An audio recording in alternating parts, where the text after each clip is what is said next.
تو پہلی جو ہے یہ حفاظت ایمان کے لیے ایک عمل نوٹ کر لیں. میں اکثر بتایا کرتا ہوں 2 رکعت نماز حفاظت ایمان کی نیت سے آپ نفل پڑھیں گے. نفل پڑھیں گے سورہ فاتحہ کے بعد 5 مرتبہ قل هو اللہ پڑھنا ہے. 5 مرتبہ قل هو اللہ پڑھنے کے بعد جو آخر میں جو ہے وہ 1 مرتبہ سورۃ فلق پڑھنی ہے، قل اعوذ برب الفلق، اور پڑھ کے اپنی رکعت پوری کر لینی ہے. دوسری رکعت میں آ گئے فاتحہ کے بعد پھر 5 دفعہ جو ہے فاتحہ کے بعد 5 دفعہ قل هو اللہ پڑھنی ہے. قل هو اللہ پڑھنے کے بعد 1 دفعہ سورۃ والناس پڑھنی ہے. اس کے بعد سورۃ والناس پڑھ کے اب آپ جو اپنی رکعت پوری کر لیں اور سلام پھیر دیں. سلام پھیرنے کے بعد سجدے میں چلے جائیں اور جا کر جو ہے 3 مرتبہ کہیں یا حی یا قیوم یا حی یا قیوم یا حی یا قیوم. کہنے کے بعد کہیں ثبتنی علی الایمان، ثبتنی علی الایمان، ثبتنی علی الایمان. 3 مرتبہ اس دعا کو دہرائیں. اور اگر آپ اس میں اپنی آل اولاد اور نسلوں کی بھی نیت کرنا چاہتی ہیں تو پھر اس کے بعد جو ہے 3 مرتبہ جمع کا صیغہ استعمال کریں، ثبتنا علی الایمان، ثبتنا علی الایمان، ثبتنا علی الایمان. یعنی اے یا حی یا قیوم ذات آپ جو ہمیں یہ ایمان کے اوپر جو ہے ثابت قدم رکھ. اس میں آل اولاد سب شامل ہو جائیں گی. اس انداز سے آپ جو ہے یہ کریں، اس سے انشاءاللہ آپ کو ظاہری باطنی فائدہ اور نفع ہوگا. تو یہ جو حفاظت ایمان کے لیے کی جو وظائف ہیں، وہ وظائف جو میں ٹی وی پہ بتاتا ہوں کسی کے پوچھنے پہ عمومی ہوتے ہیں. وہ پوچھنے والا تو ایک ذریعہ بنتا ہے لیکن وہ عمومی ہوتا ہے کہ آپ کے اگر اسی طرح کے حالات ہوں تو آپ بالکل جو ہے اس پہ عمل کر سکتے، اس پہ کوئی مذاقہ نہیں ہے، اس کی عام اجازت ہوتی ہے. باقی پوچھنے والے کا ذریعہ بنتا ہے لیکن یہ کہ خصوصیت نہیں ہوتی کہ وہی کرے کہ دوسرا کوئی نہ کر سکے. یا یہ کہ آپ نے ماں سنا کسی اور شخص کو کوئی تکلیف ہوئی، آپ نے میرا وہ وظیفہ سنا ہوا ہے، اس کی بھی میں نے اجازت دے رکھی کہ آپ آگے بتا سکتے ہیں کہ ہاں بھی مفتی صاحب ہمیں یہ وظیفہ بتایا تھا، یہ آپ یہ عمل کر لیں. تو یہ تو ایک صدقہ جاریہ ہے، اس کی میں نے عام اجازت دے رکھی ہے تاکہ میرے لیے اللہ کے ہاں جو اجر و ثواب کا ذخیرہ جمع ہو. باقی جو ہے وہ 2 وقت کی روٹی اللہ نے انتظام کر رکھا. تو ایک سوال یہاں کر لوں گا آپ سے کہ آج کل جو یہ اہم دن گزر رہے ہیں حج سے پہلے، ان دنوں میں ہمیں کیا کیا کرنا چاہیے؟ اچھا ماشاء یہ اچھا سوال کیا. ہاں واقعی یہ دن بہت اہم ہے. یکم ذی الحجہ سے لے کے جو ہے وہ پہلی جو 10 راتیں بڑی اہم ہیں. یہاں تک کہ حدیث میں آتا ہے کہ یہ جو 10 دن ہیں ذی الحجہ کے، یہ 10 دن رمضان کے آخری 10 دنوں سے افضل ہے. آخری 10 دنوں سے افضل ہے. لہٰذا ان دنوں کے اندر کیا ہوا عمل اللہ کو اتنا محبوب ہوتا ہے کہ اتنا محبوب کسی اور دن میں کیا ہوا محبوب نہیں ہوتا.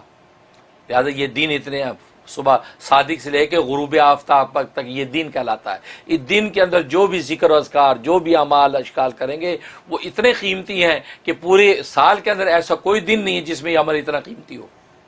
لہٰذا یہ افضل. اور فرمایا حدیث میں آتا ہے کہ رمضان کی آخری جو 10 راتیں ہیں وہ یہ اس ذی الحجہ کی 10 راتوں سے افضل ہیں کیونکہ اس میں طاق رات ہے لیلۃ القدر، اس سے افضل ہے. لیکن ان راتوں کی اتنی بڑی قیمت ہے، فرمایا کہ اس ایک رات کی عبادت اللہ تبارک و تعالیٰ کے لیلۃ القدر کے برابر لکھی جاتی. یہ جو راتیں گزر رہی ہیں 10 راتیں،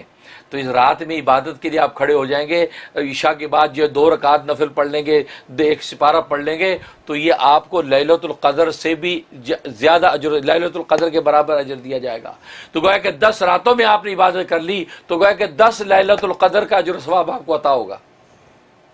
اور ایک لیلۃ القدر کا ثواب آپ جانتے ہیں کہ جناب وہ کتنی بڑی 84 سال کی عبادت سے افضل. اور آپ کو 10 راتوں کو آپ کاؤنٹ کر لیں کتنی بڑی عبادت، اس لیے بڑی اہم ہے. لہذا اس میں جو ہے کثرت سے لا الہ الا اللہ کا ورد کریں، کثرت سے استغفار کریں اور کثرت سے قرآن کی تلاوت کریں اور نوافل پڑھیں، اس کا اہتمام کریں. تو راتوں کے اندر کم سے کم 10 نوافل پڑھنے کا اہتمام کر لیں. بھلے مغرب سے عشاء کے درمیان میں پڑھ لیں، بھلے جو ہے رات سونے سے پہلے 10 نفل پڑھ کے اللہ سے خیر مانگ لیں. اور اسی دن کے اندر جو ہے قرآن کریم کی تلاوت کم سے کم 1 پارہ تلاوت روزانہ کر لیں. اور 500 مرتبہ استغفر اللہ ربی من کل ذنب واتوب الیہ یا استغفر اللہ الذی لا الہ الا هو الحی القیوم واتوب الیہ، یہ 500 مرتبہ. اور لا الہ الا اللہ محمد رسول اللہ، لا الہ الا اللہ، لا الہ الا اللہ، یہ 500 مرتبہ پڑھ لیں. اسی طریقے سبحان اللہ والحمد للہ ولا الہ الا اللہ واللہ اکبر ولا حول ولا قوت الا باللہ العلی العظیم 500 دفعہ پڑھ لیں. اور صلاۃ و سلام درود شریف اللہم صلی وسلم بارک علی محمد وعلی آل محمد، یہ جو ہے یہ آپ پڑھ لیں 500 دفعہ. جو میں درود بتاتا ہوں وہ والا پڑھ لیں، اللہم صلی وسلم وبارک علی سیدنا محمد النبی الامی و آلہ و صحبہ الف الف مرتین، یہ بھی پڑھ سکتے ہیں۔ اور یہ دروشی بھی پڑھ سکتے ہیں، اللہم صلی وسلم وبارک علی محمد وعلی آل محمد کما صلیت وسلمت وبارکت علی ابراہیم وعلی آل ابراہیم انک حمید مجید۔ یہ درود ابراہیمی کو مرج کر دیا ہے، یہ درود ابراہیمی آپ پڑھ لیں تو 500 مرتبہ یہ پڑھ لیں تو انشاءاللہ آپ دیکھیں ان کی پوری حقیقی برکات و ثمرات آپ کو نصیب ہوں گی۔ باقی قربانیاں تو ہے یہ عظیم عمل، وہ ان 3 دنوں کے اندر آپ عمل کریں، جو ہے وہ 10، 11 اور 12 ان کے اندر کریں۔ اور سب سے بڑا اس کے اندر ایک نوٹ کر لیں کہ عرفہ کا روزہ، آپ کو پتہ ہے کہ یہ جو ہے یہ جو دن گزر رہے ہیں یہ یکم ذی الحجہ سے ایک روزہ اگر رکھیں 1 سال کے برابر اجر و ثواب ہے۔ اور حدیث میں فرمایا کہ جب 9 کا روزہ رکھیں گے یعنی عرفہ کے دن کا روزہ رکھیں گے، وہ روزہ جو ہے وہ 1 سال کے برابر بھی ہے۔ اور مزے کی بات نبی فرماتے ہیں کہ مجھے امید ہے اللہ تعالیٰ سے کہ یہ 1 سال پہلے اور 1 سال آئندہ کے گناہوں کا کفارہ بھی ہے، یعنی گناہ معاف کروا دے گا۔ تو 9 کا جو روزہ آ رہا ہے یعنی یوم عرفہ کا روزہ اس کو بولتے ہیں۔ اور عرفہ کا روزے کا مطلب یہ ہے کہ جب میدان عرفات کے اندر حاجی پہنچیں گے، وہ جو دن ہے اس دن کا روزہ، اور وہ اس 2021 کے اندر جو ہے وہ منڈے کا دن بن رہا ہے، کیونکہ ٹیوزڈے کو جو عید الاضحیٰ ہے، لہذا جو ہے وہ منڈے کا دن بن رہا ہے۔ تو منڈے کو جو ہے آپ جو ہے وہ عرفہ کا روزہ رکھیں۔ باقی آپ کی دنیا میں لوکل کیلنڈر کچھ بھی ہو، میں نے رات بھی اس مسئلے کو کلیئر کیا ہے، منڈے کا روزہ آپ رکھیں گے تو یوم عرفہ کے روزے کا اجر اور آپ کو فضیلت ملے گی۔ لہٰذا پیر کا روزہ رکھیں، ٹھیک ہے، پیر کا روزہ رکھیں۔ اگر آپ کے ملکوں کے حساب سے، جیسے پاکستان میں اس دفعہ جو ہے وینسڈے کو عید ہے، تو وہاں ٹیوزڈے جو ہے وہ 9 ذی الحجہ بن رہی ہے، اور وہ کلیئر میں نے رات ایک شعبے میں کر دیا ہے کہ 9 ذی الحجہ مراد نہیں، یوم عرفہ منڈے کا ہے۔ لہذا پاکستان، انڈیا، بنگلہ دیش والے بھی جو ہے ان کو بھی چاہیے کہ وہ منڈے کا ہی روزہ یوم عرفہ کا رکھیں گے تو ان کو یوم عرفہ کے روزے کی فضیلت ملے گی، کیونکہ ٹیوزڈے کا رکھیں گے تو عرفات کے اندر تو حاجی ہے ہی نہیں، جبکہ حاجی کی مماثلت کی وجہ سے تو اس کی فضیلت تھی، وہ مماثلت نہیں رہی تو پھر آپ روزہ رکھ رہے ہیں۔ لیکن پھر بھی آپ رکھنا چاہتے ہیں تو میں نے یہ کہا تھا کہ آپ منڈے کا لازمی رکھیں یوم عرفہ کی فضیلت لینے کے لیے، لیکن ساتھ ٹیوزڈے کا بھی شامل کر لیں۔ آپ کے لوکل کے حساب سے 9 ذی الحجہ بن رہی ہے، آپ وہ بھی رکھ لیں، کیونکہ بہت سے اسکالر وہ بھی کہتے ہیں کہ 9 ذی الحجہ مراد ہے۔ لیکن میں نے تو یہ بات کہی کہ میری ناقص تحقیق یہی ہے کہ چونکہ یوم عرفہ کے ساتھ اس کی فضیلت ہے، تاریخ کے ساتھ اس کا تعین نہیں ہے۔ اگر تاریخ کے ساتھ تعین ہوتا تو نبی پاک صلی اللہ علیہ وسلم جو ہے حج کی فرضیت سے پہلے بھی 9 ذی الحجہ کی فضیلت والا روزہ رکھتے یا اس کی فضیلت بیان کرتے، لیکن جب حج کا تصور آیا، نزول ہوا، اس کے بعد آپ نے یوم عرفہ کی بات کی، فضیلت کی بات کی، تو معلوم ہوا کہ یوم عرفہ کے ساتھ مماثلت کی بنیاد پر اس روزے کی فضیلت ہے، لہٰذا وہ آپ رکھیں۔ اور اس کے علاوہ جو ہے باقی قربانیاں، اب آگے ایک اور تکبیرات تشریق کا مسئلہ سمجھ لیں کہ 9 ذی الحجہ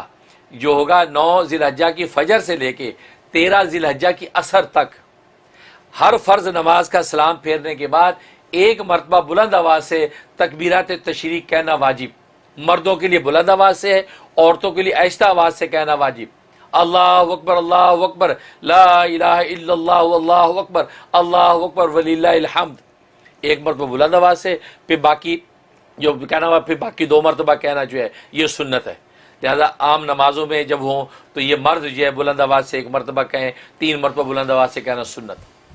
اور عورتیں جو ہے یہ آہستہ آواز سے کہیں گی، 1 مرتبہ کہنا واجب، 2 مرتبہ مزید کہنا یہ سنت۔ تو یہ اور انفرادی نماز ہو، اجتماعی نماز ہو، اکیلے پڑھ رہے ہو، ہر حال میں جو ہے یہ حکم ہے۔ اس میں کوتاہی کرتے ہیں لوگ، اکیلے پڑھ رہے ہیں تو یہ تکبیرات تشریق نہیں کہتے، عورتیں گھروں میں پڑھ رہی ہیں تو نہیں کہتی، نہیں ایسا نہیں، وہ سلام پھیرتے ہی آہستہ آواز سے اپنی تکبیر تشریق 1 مرتبہ کہنا واجب اور آگے 3 مرتبہ کہنا جو ہے وہ سنت ہے، اس کا اہتمام کریں۔ اور یہ گویا کہ یوم عرفہ جو منڈے کا ہے اس کی فجر کے بعد سے شروع ہوگی یہ تکبیرات تشریق، اور یہ 13 ذی الحجہ کی عصر تک رہے گا، اور عصر کے بعد پھر یہ حکم جو ساقط ہو جائے گا۔ یہ اس کا اہتمام کریں، یہ بہت اہمیت کی حامل ہیں۔ باقی اللہ تبارک و تعالیٰ یہ حجاج کرام جو حج کے لیے پہنچیں گے ان کے حج کو اللہ قبول فرمائے، اور اس سال کا حج جو ہے بڑا جو ہے افسوسناک، اندوناک ہے، دل دکھا ہوئے امت مسلمہ کا کہ حرمین شریف کے اندر وہ رونقیں جو ہر سال حج میں ہوتی تھیں، یہ کورونا وائرس کا مرض اور دیگر جو بھی وجوہات ہیں اس وجہ سے اس سال حج اوپن نہیں ہے جس انداز سے ہو رہا ہے۔ دکھے دلوں کے ساتھ ہی ہم ان مناظر کو دیکھیں گے، لیکن یہ کہ آپ اپنے مقام پہ بیٹھ کے خدا کو یاد کرتے رہیں، آپ کہیں بھی بیٹھ کے پکاریں گے، خدا آپ کی سنے گا اور آپ تک انشاءاللہ پہنچے گا۔ بہت خوب، بہت زبردست، بہت clarification, thank you so very much. آج ہم اللہ تبارک و تعالیٰ کے اسماء حسنہ میں سے 18ویں نمبر کے نام پر گفتگو کریں گے، جی، جو کہ بعض کتابوں میں 17 نمبر اس کا لکھا ہوا ہے، انہوں نے لفظ اللہ کو کاؤنٹ نہیں کیا تو رحمان سے نمبر 1 شروع کیا، لیکن ہم نے چونکہ اللہ کو بھی کاؤنٹ کیا تھا تو ہمارا جو ہے یہ آج کا جو ہے نام یہ 18واں نمبر بنتا ہے، 18، اور یہ ہے الرزاق۔ الرزاق، الرزاق بہت بابرکت نام ہے، سارے رزق کے خزانے اس نام کی جو ہے تجلی ہیں، اور رزاق کا معنی بہت زیادہ رزق دینے والا، بہت زیادہ روزی دینے والا۔ اور یہ نام جو قرآن کریم میں 5 مرتبہ اللہ تبارک و تعالی نے مختلف آیات میں دہرایا ہے، اور اس کے عدد جو ہے وہ 308 بنتے ہیں، 300 اینڈ جو ہے وہ 308، اور اس کا مفرد عدد بنتا ہے 11، کہ 3 اور 8 جو ہے وہ 11 بنتے ہی اس کا مفرد عدد ہے، گویا کہ 11 دن کے ورد کے بعد کوئی نہ کوئی اللہ تبارک و تعالیٰ کا لطیفہ ضرور ظاہر ہونا چاہیے۔ سبحان اللہ، انسان جتنے بھی صدقے دل سے پڑھے گا تو 11 دن کے بعد اس کا لطیفہ کوئی نہ کوئی ظاہر ہونا چاہیے۔ تو یہ بابرکت نام ہے، اور اصطلاحی معنی میں اس رزاق کا معنی وہ ذات جس نے ہر جاندار کی، ہر مخلوق کی روزی اپنی ذمہ لے رکھی ہے، نہ صرف ذمہ لے رکھی ہے بلکہ ان روزیوں کو پیدا بھی کرتا ہے، اور پیدا کرنے کے بعد ان تک پہنچاتا بھی ہے مخلوق تک، بھلے وہ مخلوق کہیں بھی ہو ان تک وہ پہنچاتا ہے۔ اور قرآن کریم میں اس چیز کا اظہار کر دیا کہ وما من دابۃ فی الارض الا علی اللہ رزقها، کہ روئے زمین پر کوئی بھی چوپایا چلنے والا جاندار ایسا نہیں ہے کہ مگر اس کا رزق اللہ کے ذمے ہے۔ وَيَعْلَمُ مُسْتَقَرَّهَا وَمُسْتَوْدَعَهَا، اور اللہ تبارک و تعالیٰ اس مخلوق کے مستقل ٹھکانے کو بھی جانتا ہے اور اس کے عارضی ٹھکانے کو بھی جانتا ہے۔ سبحان اللہ، یعنی اس میں اس بات کا اشارہ ہے کہ دنیا کے اندر اگر آپ اپنا ٹھکانہ بدلیں تو متعلقہ اداروں کو اطلاع کرنی پڑتی ہے کہ جو ہمارا ایڈریس چینج ہو گیا ہے، اب ہمارا چیک وہاں بھیجیں، جی، ہے نا؟ تو نہ کرے تو وہ جو آپ کا چیک ادھر ادھر ہو جائے گا۔ اللہ فرماتے آپ کو ہمیں کہنے کی ضرورت نہیں ہے، آپ جہاں مستقل رہتے وہ بھی ہمیں پتہ ہے، عارضی طور پہ کہیں ٹھکانہ آپ کرتے ہیں وہ بھی ہمیں پتہ ہے، آپ کا رزق وہیں پہنچے گا، لہذا پہنچتا ہے۔ انسان مسافر ہو تو پہنچتا ہے، گھر میں مقیم ہے تو بھی پہنچتا ہے۔ بلکہ اس پر جو حضرت موسیٰ علیہ السلام کا واقعہ بڑا دلچسپ آتا ہے کہ حضرت موسیٰ علیہ السلام کو اللہ تبارک و تعالی نے جب کوہ طور پہ تجلی دکھائی اور آپ نے یہ سمجھا کہ آگ ہے، اور اپنے اہلیہ جو ہے وہ درد ذیل میں تھیں، تو آگ لینے کے لیے وہاں گئے تو پتہ چلا وہاں تو رب کریم کی تجلی تھی، تو اللہ تبارک و تعالی سے ان کی گفتگو ہوئی، کلام ہوا اور وحی نازل ہوئی، اور ساتھ ہی حکم ہوا کہ فرعون کے پاس جاؤ دعوت حق دینے کے لیے۔ اب یہ دل میں سوچنے لگے کہ اہل خانہ کا کیا ہوگا، ان کا خیال کون کرے گا، پیچھے جو بھی میرے ساتھ میرے کفایت میں لوگ ہیں ان کے رزق روٹی کا کیا بنے گا۔ تو یہ خیال آیا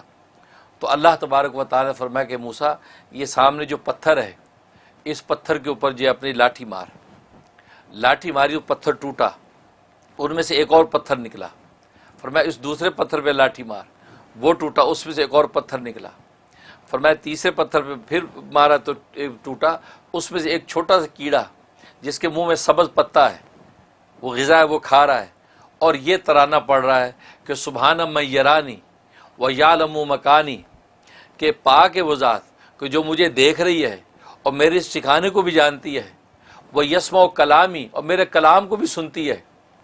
وہ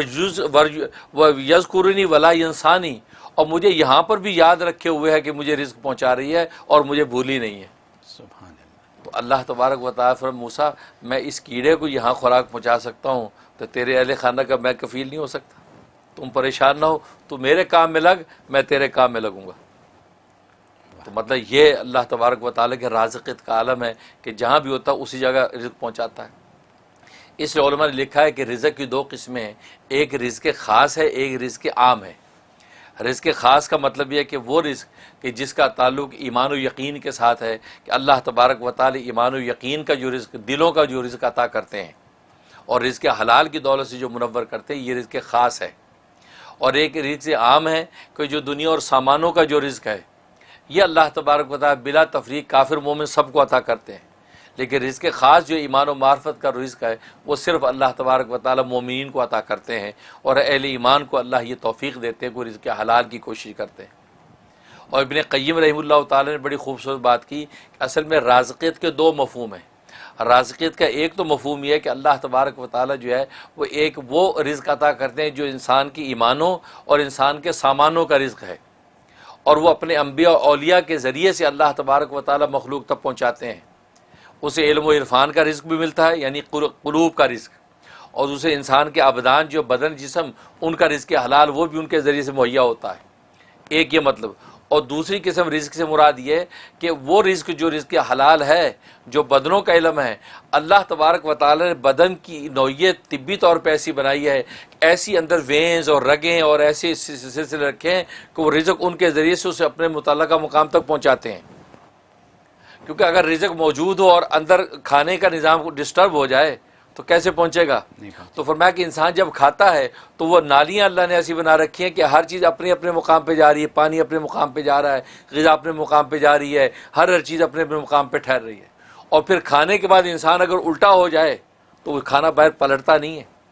یعنی ایسا نظام رکھا کھانا گیا اب وہ پلٹ کے باہر نہیں آتا۔ اور یہ جو دوسرا رزق کا مفہوم ہے کہ اللہ نہ صرف کھلا دیتا ہے بلکہ کھلانے کے بعد وہ اس کو اپنے اپنے مقام پر پہنچا دیتا ہے اور اس کے اچھے اور نیک اثرات ظاہر کرتا ہے۔ یہ اللہ تبارک و تعالیٰ کی رازقیت ہے جو کسی دوسری ذات کو حاصل نہیں ہے۔ اس لیے اللہ تبارک و تعالیٰ رزاق ہے، یعنی بہت زیادہ روزی دینے والا، مطلب نہ صرف روزی دینا بلکہ روزیوں کو پیدا بھی کرتا ہے اور اپنے اپنے مقام پر ہر ایک کو اس کی روزی پہنچا بھی دیتا ہے۔ یہ رازق ہے۔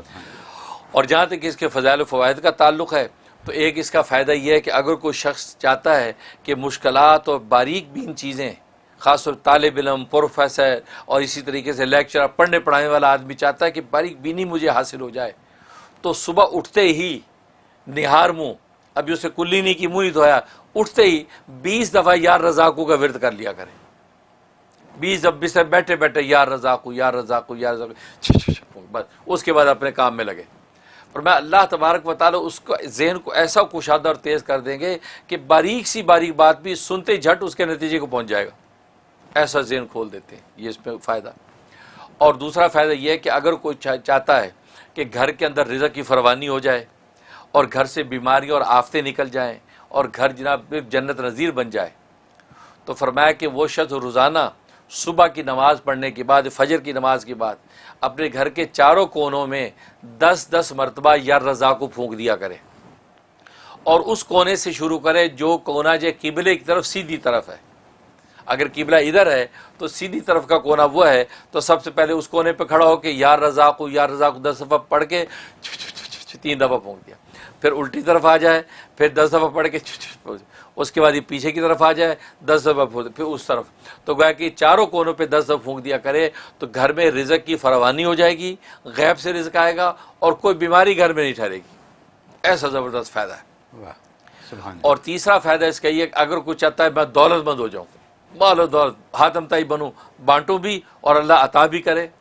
تو فرمایا کہ وہ شخص جو ہے فجر کی سنت اور فرض کے درمیان 550 مرتبہ 550 ٹائم جو ہے یا رضا کو ورد کریں،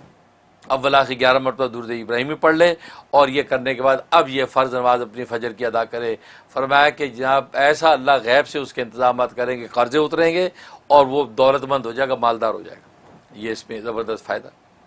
اور ایک اس کا فائدہ یہ ہے کہ اگر کوئی چاہتا ہے کہ میں جس سے ملاقات کرنے جا رہا ہوں وہ میری جو حاجت و ضرورت ہے وہ اس سے پوری ہو جائے، اس کے دل میں اللہ ڈال دے کہ وہ میرا یہ کام کر دے، فرمایا کہ جب اس کے پاس پہنچے تو 17 مرتبہ 17 ٹائم یا رضا کو پڑھ کے اور اس کے اپنی درخواست پیش کر دے تو اللہ تبارک و تعالی اس کے ذریعے سے اس کی ضرورت پوری کر دیں گے اور کسی قسم کی کوئی رکاوٹ نہیں آئے گی۔ اور ایک فائدہ یہ ہے کہ اگر جو ہے یہ چاہتا ہے کہ اللہ تبارک و تعالیٰ کیا کوئی خاص مقام اور قرب مجھے حاصل ہو جائے، ظاہر ہر بندے کی خواہش ہوتی ہے، تو فرمایا تنہائی میں بیٹھ کے، وہاں نہ کوئی بچہ ہو نہ کوئی بڑا ہو، اکیلے تنہائی میں بیٹھ کے 1000 مرتبہ پوری یکسوئی کے ساتھ یا رضاقو کا ورد کرے اور اللہ سے ایک مقام خاص مانگ لے۔ فرمایا کہ ابھی ایک چلہ پورا نہیں ہوگا تو اللہ تبارک و تعالیٰ اپنا خاص قرب اس کو عطا کر دیں گے اور وہ محسوس کرے گا۔ یہ زبردست فائدہ۔ اور ایک فائدہ یہ ہے کہ اگر کوئی قیدی ہے، قید میں ہے بے گناہ، تو قیدی کو چھڑانا چاہتا ہے یا کوئی مریض ہے بیچارہ وہ مرض سے چھٹکارا چاہتا ہے، تو فرمایا کہ 125 مرتبہ پڑھ کے آپ اس قیدی کے لیے دعا کریں، اول آخر 11 مرتبہ درود شریف، یا جو مریض ہے اور اس مریض کے لیے 125 مرتبہ پڑھ کے آپ جو اس کی صحت کی دعا کریں، اللہ تبارک و تعالیٰ یہ 3 ہفتے کے اندر ہی انشاءاللہ اس قیدی کو رہا کر دیں گے اور اس مریض کو شفا دے دیں گے۔ یہ زبردست کے فوائد ہیں حضرت ماشاء اللہ۔ اور جہاں تک خواب میں تعبیر کا تعلق ہے، اور میں خواب میں اگر یہ دیکھا، اس کا مطلب ہے اللہ تبارک و تعالی اس کو اپنا قرب خاص عطا کریں گے اور دین دنیا کے جو ہے رزق اور دولتیں اس کے لیے آسان کر دیں گے۔ لہٰذا یہ صدقات کا اہتمام کرے، مالی صدقہ غریبوں میں بانٹنا شروع کر دے، اللہ مقام خاص بھی دیں گے اور رزق کی فراوانی کر دیں گے۔ یہ تعبیر ہے۔ سبحان اللہ حضرت، یہ جو رزق کی جو آپ نے آج تعریف بیان کر دی ہے، رزق خاص، رزق عام، اور اس کے علاوہ جو آپ نے اتنی ایکسپلینیشن دے دی ہے، یہ پہلے نہیں سنی کسی، میں نے نہیں سنی، اور مجھے یقین ہے کہ ہمارے دیکھنے والوں میں سے بہتوں نے اس کو نہیں سنا، نہ اس کو سمجھا۔ آج جو یا رزاقوں کے اوپر جو بات ہو گئی ہے، اگر ہم اس کو اپنا لیں واقعی تو ہمارا تو بیڑا پار ہے، سب مسئلے حل۔ یہ اگر میں انگریزی میں کہہ دوں کہ آج آپ نے $1 ملین سولوشن دے دیا۔ صحیح بات ہے۔ کیونکہ اگر فجر کے وضو سے پہلے 20 دفعہ پڑھ لیں، کتنے 2 سیکنڈ لگتے ہیں، 2 سیکنڈ، ٹھیک ہے، وہ پڑھ لیں، پھر اس کے بعد سنتوں اور فرض کے درمیان 550 دفعہ پڑھ لیں، ٹھیک ہے، اور پھر اپنے گھر کے چاروں کونوں میں اگر آپ پڑھ کے پھونک مار 10 مرتبہ، 10 دفعہ، کیا دیر لگتی ہے، ٹھیک ہے۔ تو یعنی